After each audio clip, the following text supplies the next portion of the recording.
देर पहले की हैं, जब पहुंचने के बाद प्रधानमंत्री ने यहाँ पर पूजा अर्चना की। उससे जुड़ी तस्वीरें किस तरह से यहाँ पर कुछ ही देर पहले अर्चना की, जब प्रधानमंत्री यहाँ पर पहुंचे, उससे जुड़ी हुई तस्वीरें हम आपके साथ ने किस तरह कर रहे हैं। अजय मिश्रा हमारे सहयोगी हमारे साथ जुड़ चुके हैं। अजय, प्रधानमंत्री यहाँ पर पहुंच चुके हैं, पूजा अर्चना भी उन्होंने कर रहे हैं। अजय मिश्रा हमारे सहयोगी हमारे साथ जुड़ चुके हैं। अजय, प्रधानमंत्री यहाँ पर पहुंच चुके हैं, पूजा अर्चना भी उन्होंने की, क्या ताजा जानकारी, क्या अपडेट आपके पास?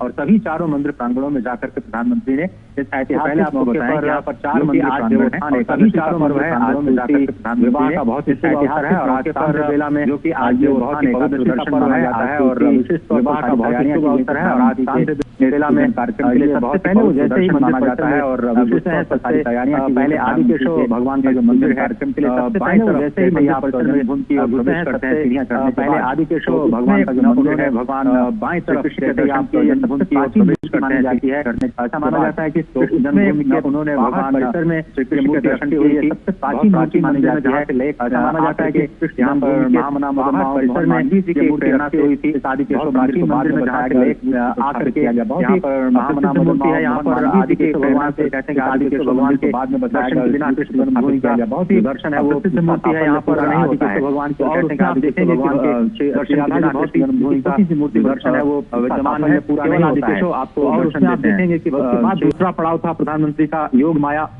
मंदिर में। योग माया वही कन्या है जो कि कंस के हाथों से छूट गई थी और उन्होंने कहा था कि तू मुझे क्या मारेगा, मूर्ख तेरा तो मारने वाला गोकुल में कहीं पर पैदा हो चुका है। और योग माया जैसा कि आपको पता है कि वो बाद में विंध्याचल की पहाड़ियों में जाकर के आज भी अवस्थित है।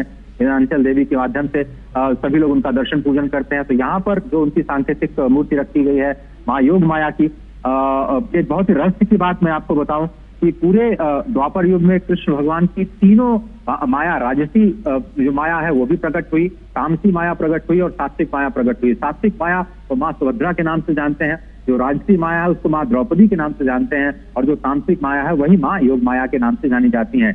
ये बहुत ही शुभ माना जाता है उनका दर्शन करना। ठीक उससे पहले जबकि आप गर्भगृह में प्रवेश करते हैं जहां पर भगवान कृष्ण का जन्म स्थान था, वो बहुत ही दिव्य अनुभव होता है।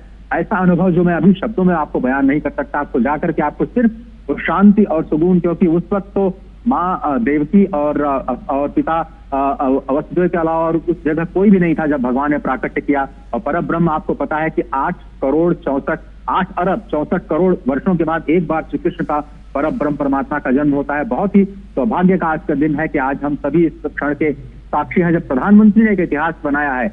एक और बड़ी बात गौरव की आज तक कोई भी प्रधानमंत्री कृष्ण जन्मभूमि में दर्शन के लिए नहीं आया। तो बड़ी बात यही है कि आज प्रधानमंत्री आए और उन्होंने सभी स्थानों का दर्शन किया। अभी जो तस्वीरें आप देख रहे हैं वो भागवत भवन की है, जो सबसे बाद में मंदिर बनाया गया है। बहुत ही दिव्य प्रतिमा जहां पर कृष्ण जन्माष्टमी का पर्व बहुत ही धूमधाम से मनाया जाता है। तो आज का दिन ब्रज के इतिहास में शायद लंबे समय तक याद रखा जाएगा, जब पहले प्रधानमंत्री के तौर पर श्री नरेंद्र मोदी ने अब से थोड़ी देर पहले पूजा अर्चना का कार्यक्रम चारों मंदिर में उपस्थिति और देव प्रतिमाओं को नमन किया। और उसके बाद जो ब्रज की विकास की यात्रा है उसको भी नई दिशा देने के लिए आज वो एक संबोधन भी करेंगे। यहाँ से थोड़ी दूर 4 से 5 किलोमीटर की दूरी पर बड़ा मेला ग्राउंड है जहाँ पर श्री मीराबाई जी का जन्मोत्सव 525वां जन्मोत्सव मनाने की पूरी तैयारी है। और मीराबाई को भी कृष्ण भगवान के अनन्यतम भक्तों में गिना जाता है, भक्ति की पराकाष्ठा माना जाता है। और ऐसा कहा जाता है गौरव की जब वो श्रीनाथ जी के मूर्ति में स्वयं समा गई तो किसी को पता नहीं चल पाया कि उनकी देह कहाँ गई, सायुज मृत्यु की प्राप्ति हो गई। तो माँ मीरा को याद करता हुआ आज वृक्ष क्षेत्र, आज प्रधानमंत्री का खुले दिल से स्वागत करता हुआ वृक्ष क्षेत्र और सैकड़ों की संख्या में इस वक्त प्रधानमंत्री मोदी की एक झलक पाने के लिए आज भी अब इस वक्त भी लोग इंतजार कर रहे हैं कि वो पूजा अर्चना के बाद बाहर निकलेंगे और उनकी एक झलक उनको मिल पाएगी। बहुत सारे लोग प्रतीक्षा में लगे। बिल्कुल अजय, आपसे ये भी समझना चाहेंगे कि किस तरह की व्यवस्थाएं और की गई हैं और प्रधानमंत्री नरेंद्र मोदी का ये जो पूरा दौरा है ये किन किन मायनों में और ज्यादा खास होने वाला है? देखिए, पहला तो ऐतिहासिक मौका है कि वो जन्मभूमि पर आए और जन्मभूमि का कृष्ण जन्मभूमि का संबंध सीधे राम जन्मभूमि से है। ये बहुत सारे कम लोग समझते हैं।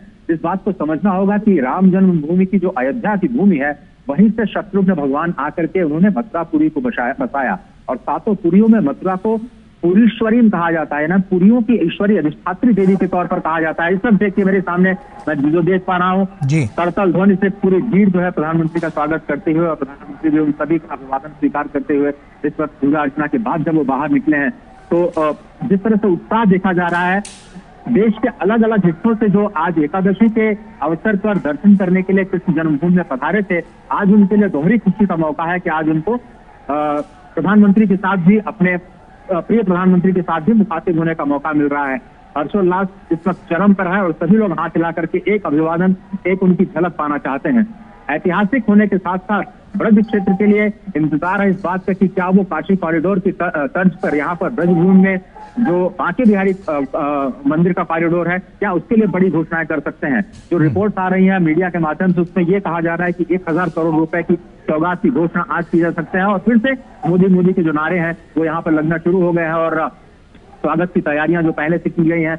आपको बताएं, सुरक्षा के बहुत ही जबरदस्त इंतजाम किया गया है। 4,500 पुलिसकर्मी चप्पे चप्पे पर इस वक्त कृष्ण जन्मभूमि के यहाँ पर परिसर में तैनात है और मजबूत सुरक्षा व्यवस्था के बीच में यहाँ से अब प्रधानमंत्री थोड़ी देर बाद निकलेंगे और सीधे जाएंगे और रैली ग्राउंड में, जहाँ पर मीराबाई का जन्मोत्सव मनाने जाने की पूरी तैयारियां हो चुकी हैं। एक संग्रहालय है, उसका वो दर्शन करेंगे, एक उत्पादों की श्रृंखला है, उसका भी दर्शन करेंगे और साथ ही साथ वहां पर उद्बोधन भी करेंगे। बहुत ही गौरव का क्षण है ब्रज क्षेत्र के लिए और तपस्या की भूमि मथुरा को माना जाता है। प्रधानमंत्री की तपस्या से भी पूरा देश और पूरी दुनिया परिचित है और शायद वहां पे हमें कुछ बड़ी घोषणाएं सुनने को मिले। स्पष्ट तौर पर वो एक बार फिर से नागरिकों के कर्तव्यों पर लोगों का फोकस कर सकते हैं और कुछ बड़ी घोषणाएं कर सकते हैं। सभी को इंतजार। बिल्कुल, प्रधानमंत्री मथुरा में हैं और ऐसे में वहां के लोगों की किस तरह की प्रतिक्रियाएं निकलकर सामने आ रही हैं, क्योंकि लोग काफी उत्साहित नजर आ रहे थे। जब इससे पहले भी हमने वहां पर लोगों से बातचीत की, जो दर्शकों तक पहुंचाया, तो कहीं ना कहीं कह सकते हैं दौरा तो महत्वपूर्ण है, ये साथ ही साथ लोगों में भी काफी उत्साह है प्रधानमंत्री को अपने बीच पाकर। तो ब्रज का देखिए, ब्रज की भूमि प्रेम की भूमि है। अगर आप एक शब्द से उसको परिभाषित करना चाहिए तो सिर्फ वो प्रेम पर आकर के टिकता है, क्योंकि भगवान कृष्ण की भूमि है। शांति दूत भी भगवान कृष्ण है, क्रांति दूत भी भगवान कृष्ण है। परिपूर्णतम भगवान हर तरह से पूर्ण नजर आते हैं, चाहे वो प्रेम हो, चाहे वो शत्रुता हो, चाहे वो युद्ध हो, चाहे वो शांति हो। तो इस तरह से ये जो तपस्या की भूमि है सीधे सीधे भक्तों के साथ कनेक्ट करती है और ब्रज क्षेत्र में सभी प्रेम के साथ सबका स्वागत करते हैं और सभी लोग ये चाहते हैं कि एक बार फिर से ब्रज का विकास हो। जो उसकी पुराना अभ्युदय है, वो पुरानी जो पराकाष्ठा है की अभ्युदय की, उसको प्राप्त हो, पुराने संस्कार फिर से वापस लौटे और पूरी उसी अद्भुत अपनी छटा में मथुरा वापस आए जिसके लिए वो जानी जाती है। राम जन्मभूमि से सभी लोग अपने आप को जोड़ते हुए देख पा रहे हैं। सभी लोगों को इस बात की खुशी है कि भगवान राम का भव्य मंदिर बन रहा है और चूंकि यहाँ पर यमुना, यहाँ की जो नदी है अधिष्ठात्री देवी यमुना, वो भगवान सूर्य की पुत्री मानी जाती है और सूर्य जो है वो अयोध्या के सूर्य वंश में भगवान राम का जन्म हुआ। भगवान राम और कृष्ण हालांकि एक ही हैं, लेकिन सब लोग उनको बहुत ही अनूठे ढंग से जोड़ने का प्रयास करते हैं और अयोध्या को मथुरा के साथ जोड़ करके इस तौर पर भी देखा जाता है कि सब पुरियों में अयोध्या और मथुरा दोनों का ही नाम, अयोध्या सबसे पहले नाम लिया जाता है तो मथुरा को पुरीश्वरीन कहा जाता है। तो इस तरह से ये जो मथुरा वासी हैं सभी चाहते हैं कि प्रधानमंत्री का आना बहुत ही शुभ हो, देश के लिए मंगलमय हो। उन्होंने अपनी पूजा अर्चना में देश और दुनिया के मंगल की ही कामना की है और कुछ घोषणाएं जरूर करें ब्रज क्षेत्र के विकास के लिए, इसका इंतजार कर रहे हैं। तो मुख्यमंत्री योगी आदित्यनाथ खुद 19 नवंबर को आकर के सभी तैयारियों की समीक्षा करके गए हैं और जो मीराबाई को समर्पित ये जन्मदिवस का कार्यक्रम है वो अब अपने अंतिम चरण में है और अब इसको आपको एक बार फिर से देखने को मिलेगा। बिल्कुल अजय, प्रधानमंत्री नरेंद्र मोदी का जब दौरा होता है तो कहीं ना कहीं बड़ी घोषणाएं होती हैं, जैसा कि अभी आपने खुद भी बताया, तो कहीं ना कहीं एक उम्मीद इसमें जताई जा सकती है कि आने वाले समय में, क्योंकि आने वाले समय में भी मथुरा को लेकर और वृंदावन को लेकर बड़े उपहार मिलने की उम्मीद नजर आ सकती है। बिल्कुल सही बात है और न केवल सांस्कृतिक लिहाज से, न केवल धर्म के लिहाज से, बल्कि मुझे लगता है बुनियादी ढांचे के विकास के लिहाज से भी इसको एक बड़ा केंद्र बनाने की तैयारी है। थोड़ा देर जरूर लग सकता है, लेकिन जो एक्सप्रेसवे है उसको जोड़ने की प्रक्रिया वृंदावन के कॉरिडोर के साथ वो शुरू हो चुकी है। 4 लेनिंग की प्रक्रिया शुरू हो चुकी है। कॉरिडोर का निर्माण के बारे में अब हाईकोर्ट ने भी अभी मंजूरी दे दी है। अब उसके बाद उसके विस्तारीकरण का कार्य किया जाएगा। 3 चरणों में शायद ये कार्य हो सकता है।